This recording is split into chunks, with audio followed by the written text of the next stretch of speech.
అట్లా అసలు పర్మిషన్ అసలు కూడా చెప్పలేదు, మాకు నోటీస్ ఇవ్వలేదు, ఏమి ఇవ్వలేదు ఇప్పటి వరకు కూడా. వాళ్ళు ఏమో నోటీస్ ఇచ్చాము మీరు ఎందుకు తీయలేదని మాట్లాడతారు. మాకు ఒక్క నోటీస్ కదా ఒక పేపర్ కూడా ఇవ్వలేదు సార్. మొన్న ఒక 20 రోజుల కింద హోలీ పండుగ ముందు వచ్చి మీరు జిఎంసీ వాళ్ళకి ఫైన్ కట్టాలని చెప్పి ఫైన్ కట్టించుకొని వెళ్ళారు. 1000 రూపాయలు, ఒక షాప్ కి 1000 రూపాయలు అంటే 5 షాపులు ఉన్నాయని 5000 కట్టాము. అప్పుడు కూడా చెప్పలేదు మీరు తీసేయాలని. ఇప్పుడు సడన్ గా వచ్చి ఇలా తీసేస్తే మేము ఎక్కడ బతకాలి, ఏం చేయాలి, అసలు పిల్లలు పెట్టుకొని అసలు ఏం అర్థమైతే. నాకైతే షుగర్ బీపీ 2 ఉన్నాయి సార్. ఇప్పుడు పొద్దున్న నుంచి హెడ్ఏక్ అయితే చాలా వస్తుంది సార్. అక్కడైతే ఇంకా షాప్ అయితే మొత్తానికే కూలగొట్టేది సార్ నాది. పొద్దున 9:30కి, అది కూడా పాప పిల్లల్ని స్కూల్ వదిలిపెట్టి వచ్చింది. నేను రాగానే మా పాప ఫోన్ చేసింది, మమ్మీ ఇట్లా కూలగొడుతున్నా అనగానే ఉరికొచ్చాను నేను ఇంటి దగ్గరికి వెళ్ళి. ఏమి ఇవ్వలేదు, అసలు నోటీస్ ఇవ్వలేదు, ఏమి ఇవ్వలేదు. నాకు షుగర్ ఎక్కువైపోయి వారం రోజుల నుంచి హాస్పిటల్ ఉన్నాను. ఇదిగోండి కాళ్ళు వాపులు అసలు ఏమి ఇన్ఫర్మేషన్ ఇవ్వలేదు మాకైతే అసలు సార్. ఎట్లా మరి ఇప్పుడు మీ షాపులు పోయినా ఎట్లా మీ పరిస్థితి ఏంటంటే సార్ ఇప్పుడు ఏం చేయాలి సార్, ఏం చేస్తాం ఇప్పుడు ఇవన్నీ ఎక్కడెక్కడ అమ్మేయాలా, మరి ఏం చేస్తారు, మరి గవర్నమెంట్ ఏమన్నా ఇస్తుందా? మేమైతే ఇక్కడ పెట్టుకుంటాం సార్, ఎవరన్నా ఏమని అనండి, ఇవన్నీ తీసేసి ఇక్కడ పెట్టుకుంటాం మేమైతే.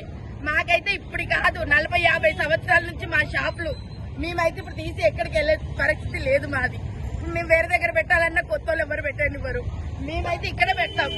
మీరు మళ్ళీ వచ్చి ఏమైనా చేస్తా అంటే చెప్పండి, మేము ఇక్కడ చచ్చిపోతాము, మీరు ఏమన్నా చేయండి ఇంకా అంతే సార్.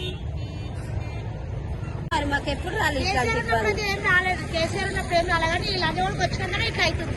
మరి ఎప్పుడు రాంది, మరి ఇప్పుడు పుట్టి పెరిగింది ఇక్కడే మొత్తం. మేము ఇక్కడ ఇప్పుడు వచ్చి కొండేళ్ళ చేస్తారు. రేపటి నాడు మేము ఎట్లా బతకాలి, మా పిల్లలకు భవిష్యత్తు ఎట్లా? మేము రోజు తిని పని చేసుకునేది ఇక్కడ, తెల్లారితే మేము మాకు పూట గడిచేది ఎట్లా? ఇట్లా మొత్తం అన్యాయంగా మొత్తం గులగొట్టేస్తుంటే మాకు ఎట్లా, నాకు నష్టపరిహారం ఎట్లా వస్తుంది? మా షాపులు పోయినాయి, ఇప్పుడు లక్ష రూపాయలు ఎత్తి మనం చేపించుకున్నాం. ఇది అంతా షెట్లు అవి ఇవి రేకులు అన్ని వేయించుకున్నాం. ₹1 ఎవరు తీసుకొచ్చి ఇచ్చిన లేడు. పెన్షన్లు అన్నారు, అవన్నారు ఇవన్నారు, ఎవరేం రూపాయి ఇస్తలేడు. కొద్దిగా లేక మేము కష్టపడి బతకటోళ్ళం. మేము ఏం లేదు, ₹1 కూడా ఏం లేదు మాకు. బస్సులో ఒకటి ఫ్రీ పెట్టిరన్న, ఇంకేం లేదు.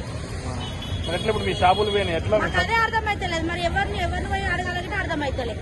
మాకు న్యాయం చేసిన ప్రభుత్వం అసలుంటిదే మాకే అన్యాయం చేస్తున్నాం. ఇంకేమన్నా అడుగుతాం మేము? కేసీఆర్ ఉన్నప్పుడైతే మంచిగా ఉండే, ఇంకా రేవంత్ రెడ్డి వచ్చినప్పటి నుంచి ఒక్కడికి ఏం మంచిగా కాలేదు. అసలు ఏం కాలేదు. కేసీఆర్ ఉన్నప్పటి నుంచి అయితే ఏం కాలేదు. ఈ రేవంత్ రెడ్డి వచ్చినప్పటి నుంచి ఇట్లా చేస్తున్నాం. అంటే లేని వాళ్ళు బతకొద్దు, ఉన్నోళ్ళే బతకాలనేది వాళ్ళ కాన్సెప్ట్ మొత్తం. అట్లా ఉంది వాళ్ళది. ఉన్నోడే బతకాలి. మడగలలో ఉన్నోళ్ళు, బిల్డింగ్లు ఉన్నోళ్ళకే డబుల్ బెడ్రూమ్లు ఇచ్చారు. ఇక మా లెక్క రోడ్డు మీద ఉన్న వాళ్ళకైతే డబుల్ బెడ్రూమ్ రాలేదు. 4 అంతస్తులు 3 అంతస్తులు ఉన్న వాళ్ళకి డబుల్ బెడ్రూమ్లు ఇచ్చారు. మాకు మాత్రం ఏమి ఇవ్వలేదు, ఇంతవరకు డబుల్ బెడ్రూమ్ ఇవ్వలేదు, ఏది ఇవ్వలేదు. మరి ఏం న్యాయం చేయాలనుకుంటారో మరి అది న్యాయం చేయాలి. ఏం చెప్తాం? ఇక మాకు ఇక గులగొట్టిరు, మాకు న్యాయం కావాలంతే. అంతకుమించి ఇంకేమేం మాట్లాడేది ఏం లేదు.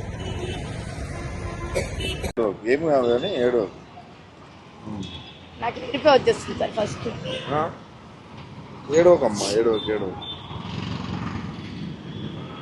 మార్నింగ్ 9:30కి వచ్చారు సార్. వీళ్ళు 9:30కి వచ్చారు, మాకు ఇన్ఫర్మేషన్ ఇవ్వలేదు, ఏమి ఇవ్వలేదు.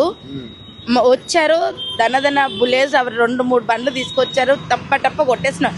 ఎంతసేపు బతిలాడ కాలు మొక్తాను సార్, 5 నిమిషాలు టైం ఇవ్వండి అంటే కూడా అస్సలు ఇవ్వనే లేరు.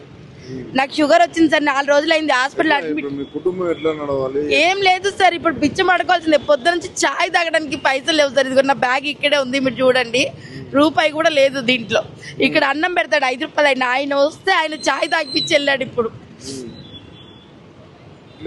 మొత్తం అన్ని ఎక్కడి పలగొట్టారు సార్. ఇగో పువ్వులు ఫ్రిడ్జ్ మొత్తం రేకులు, అగో 4 బండ్లు ఎత్తుకెళ్ళి 4 బండ్లు మొత్తం పలగొట్టేశారు. 3 బండ్లు వేసుకెళ్ళిపోయారు. అక్కడైతే షాప్ మొత్తానికే బలగొట్టేశారు, చాయ్ బండి కూడా బలగొట్టేశారు. మొత్తము మా మమ్మీ ఇక్కడే ఉంటది, తమ్ముడు ఇదే బండి, చెల్లి వాళ్ళ అదే, నాది అది. అందరం రోడ్డు మీద బతుకుమాది. మాకెవ్వరికి గవర్నమెంట్ జాబులు లేవు, ఏమి ఇండ్లు లేవు. నెలకి కిరాయి 10,000 కిరాయి కట్టుకోవాలి నేను.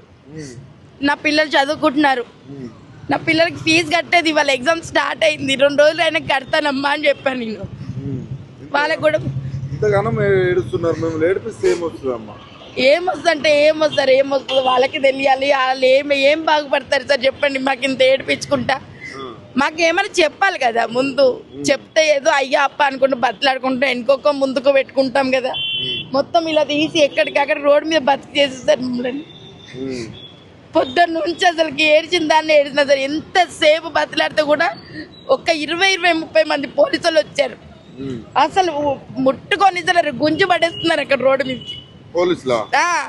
నడువు ముందు నడు అని చెప్పి నూకి పడేస్తున్నారు. ఎందుకంటే అంత దౌర్జన్యం? ఏమో అదిగోండి బొమ్మలు కూడా పడేస్తారు సార్, దీపంతాలు, కలరు అన్ని ప్రతి ఒక్క ఐటమ్ సార్. మేము దుకాణంలో అన్ని అమ్ముతాం, ప్రతి ఒక్క ఐటమ్ పడేశారు.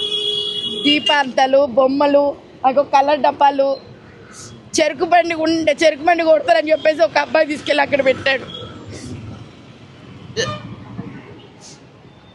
అది ఇంకో దారుణమేనమ్మా. ఏమో సార్ వాళ్ళకి తెలియాలి సార్. ఇక పొద్దున్న నుంచి ఇక ఏడ్చుకుంటూనే కూర్చున్నాం ఇక్కడ అందరం. ఇల్లు ఇస్తామన్నారు. మాకు ఇల్లు కూడా లేదు సార్, నెలకు 10,000 కిరాయి కట్టుకోవాలా, కరెంట్ బిల్లు కట్టుకోవాలా, పిల్లలకి ఫీజులు కట్టుకోవాలా. మా అమ్మని నాన్నకి 80 ఏండ్లు, ఆయన ఇంకేం కష్టపడతాడు. అమ్మకి 80 ఏండ్లు, పిల్లలు. ఇక తమ్ముడికి 2 పిల్లలు. తమ్ముడికి ఆయన కూడా షెట్టు పట్టి గుంచుతా మొత్తానికి ఎక్కడికక్కడికి మీకు ఊసిపోయినాయి ఇదిగోండి గుండెలు. తమ్ముడికి చెల్లి కొడుకుకి ఇంత ఉన్నాడు వాడు, వాడిని కూడా చూడనే లేదు, వాడిని కూడా నూకి పడేశారు. చిన్న పాపలు, చిన్న పిల్లలు కూడా.